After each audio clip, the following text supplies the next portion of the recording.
Hey, what up everybody, this is Steve Breach coming to you with the shocking return that Hulk Hogan is returning for a WrestleMania 31 match. Well, he's not really returning, he's training for it. The Hulkster's getting all pumped up. Oh, yeah. And basically he was on an interview with the Turnbuckle Weekly, which was hosted by Chuck Carroll, where basically they talked about a whole bunch of things, from John Cena turning heel, basically when Sting is ever going to debut for WWE, and just, they're just asking when is Hogan ever going to get back in the ring, if it's ever going to happen. Hogan was basically saying that he had been training a lot, he had lost some weight, and that basically his back was the main problem of concern. Basically wasn't giving him any trouble, he wasn't having any pain. Basically was thinking that this is going to be able to, for him to have one more match at WrestleMania, because the fear of him not being able to pass a physical. Last year was a great moment with Hulk Hogan returning to WrestleMania, coming down and having the big powwow with Stone Cold Steve Austin and The Rock. But I think this year Hulk Hogan needs to get physical. I really thought that Hogan was going to play a part in the Bray Wyatt versus John Cena match.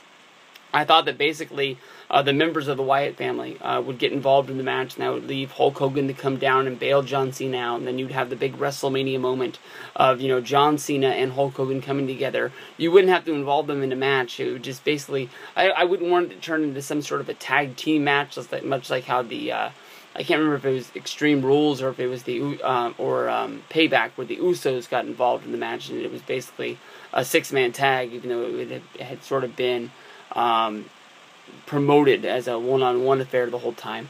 But Hogan could come down, he could throw the big fist, he could put the big boot up as John Cena whips him off the ropes, and Bray Wyatt could run into the big boot. Then you'd have the big spot, and it'd just sort of be like that one thing that you could tack on at the end of Hulk Hogan's career when you play back his big, long.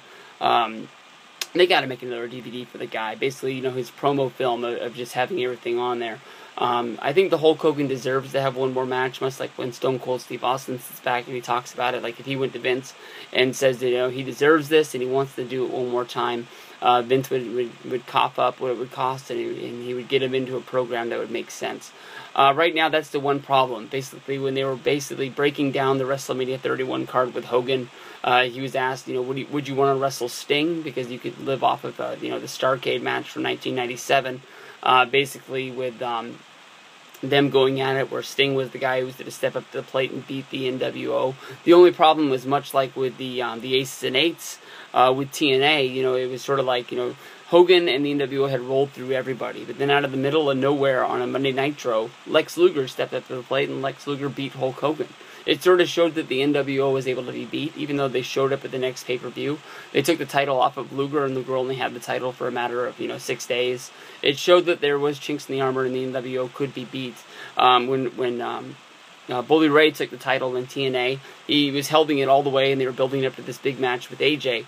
But then because of the Bound for Glory series, he didn't have anybody to feud with, so they gave him Chris Sabin. Chris Sabin showed up on one of the special Spike TVs, and he beat him. And it just sort of was like, well, now it looks like they can be beat. You were sort of building up AJ Styles as the one guy that could beat the guy. And then out of the middle of nowhere, this guy from the X Division steps up, cashes in on a Destination X show, and now he's the new champ. But basically Hogan thinks that Sting is going to be going in the direction of The Undertaker. John Cena looks like he'd be going after somebody out there. But I think Hulk Hogan versus Rusev, even though that John Cena is the one guy that is sort of rumored to be going in that direction, I think Hogan versus Rusev is the biggest match you can get. Some people are saying to give it to Kurt Angle, but it looks like Angle's going to be staying in TNA.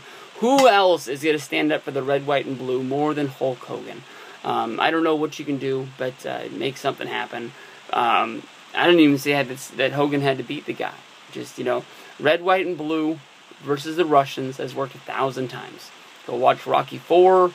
Go watch any sort of war movie from back in the day. James Bond. It sells tickets. USA versus Russia. They will always be our biggest foe. We will crush them.